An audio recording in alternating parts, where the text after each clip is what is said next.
आज उन्होंने डिटेल में सारी चीजें बताई हैं कि किस तरीके से क्या हमला हुआ है, किस तरीके से उस चीज पे हमने क्यों उसको रोका था या क्यों सीज फायर हुई, या सारी चीजें उन्होंने आज पूरी खुल के एक्सप्लेन करी है।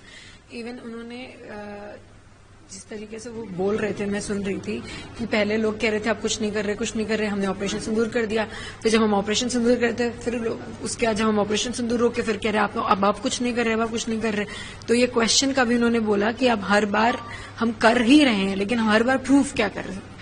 एंड इसमें जो टारगेट वो हो रहे थे बाकी लोगों से, आर्म फोर्सेस जो टारगेट हो रही थी, उनका भी उन्होंने बहुत ज्यादा धन्यवाद दिया है। आर्म फोर्सेस को भी हर चीज में बोला है कि आपकी वजह से ये चीजें हुई हैं। बस मुझे एक बहुत बड़ा दुख है मेरा कि उन्होंने उन 26 लोगों के लिए कुछ नहीं बोला। जहां प्रियंका गांधी जी और राहुल गांधी जी, उन दोनों को भी मैं थैंक यू बोलूंगी कि उन्होंने उन 26 लोगों की बात करी है। शुभम का भी नाम लिया था उन्होंने पार्लियामेंट में, बट मुझे इस चीज का दुख है। इवन मैं एक्सपेक्ट कर रही थी कि आज पीएम सर कुछ तो उन 26 लोगों की बात करेंगे, उन 26 लोगों के रिस्पेक्ट के लिए कुछ तो बोलेंगे, बट ये नहीं बोला। इस चीज का मुझे बहुत दुख है। आज एक ऑपरेशन सिंदूर को लेकर संसद था, कुछ भ्रामक थी, जिधर प्रधानमंत्री ने कहा कि कांग्रेस के विपक्ष के आरोप थे कि अमेरिका के उसके बाद ऑपरेशन सिंदूर को रोका गया, लेकिन आज इस बात को प्रधानमंत्री जी ने बिल्कुल स्पष्ट कर दिया कि कहीं से भी किसी का दखल नहीं था।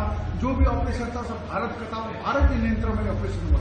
तो कहीं न कहीं एक संतुष्टि बात, और आतंकवादियों को जिस तरह से उन्होंने कहा कि आगे भी कार्रवाई होगी, जी आपको लगता है कि एक तरह से संजीदा है पूरा इस मामले? ये बात तो वो मुझसे भी कह के गए थे कि कार्रवाई चलेगी, और आगे भी जिस तरीके से मैं भी बोल रही हूँ कि जब तक टेररिज्म है तब तक ये लड़ाई चलेगी।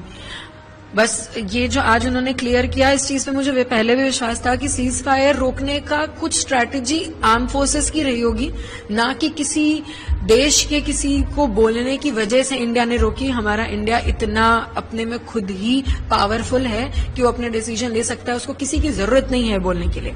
लेकिन कुछ स्ट्रैटेजिकली चीजें मूव करनी पड़ती हैं, चाहे वो आर्म फोर्सेस मूव करे अपने तरीके से, चाहे वो गवर्नमेंट मूव करे, वो उनका है, वो बिगर कॉल है। मैं बहुत छोटी हूँ उसमें कुछ भी बोलने के लिए, लेकिन मुझे जहां तक लगता है ये आर्म फोर्सेस का डिसीजन है एंड हमें वो रिस्पेक्ट करना चाहिए।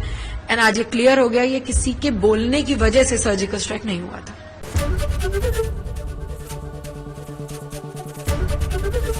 एबीपी गंगा, खबर आपकी, जुबान आपकी।